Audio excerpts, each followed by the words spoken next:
Bei der Code Week in Hamburg können Kinder und Jugendliche hinter die Kulissen der digitalen Welt schauen. Sie erleben, was für ein tolles Werkzeug das Programmieren ist, was man damit anstellen kann, indem sie zum Beispiel eine App selber schreiben, ihr eigenes Spiel entwickeln, einen Roboter durch ein Labyrinth steuern oder einen Blumentopf basteln, der selber merkt, wann die Pflanze Wasser braucht. Wir arbeiten mit Robotern und programmieren die Roboter. Und was passiert ist, dass die Kinder am Anfang erstmal beginnen, haptisch Sachen zusammenzubauen, um auch so ein bisschen die Berührungsangst vom Programmieren zu verlieren. Heute haben wir im Rahmen der Code Week einen Workshop zu Calliope angeboten.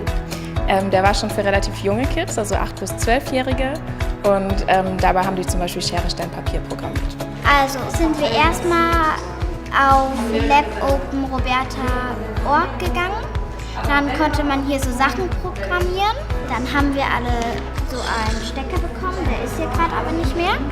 Dann haben wir das hier reingesteckt und dann wurde das Ganze darauf geladen. Und dann konnten wir hier am Ende so Schenk, Schreib, Schon spielen. Also Schere, Stein, Papier. Menschen, die Grundkenntnisse im Bereich Programmierung haben, können die digitale Welt aktiv mitgestalten. Das heißt, sie sind nicht nur Anwender, sondern Gestalter unserer digitalen Welt und unserer Zukunft. Heute hier im Robotics-Workshop versuchen wir die Kinder für Technik zu begeistern. Bei uns geht es vor allem um das Computational Thinking, dass nicht jedes Kind wird Programmierer, sondern es geht um das Verständnis und den Blick hinter den Screen.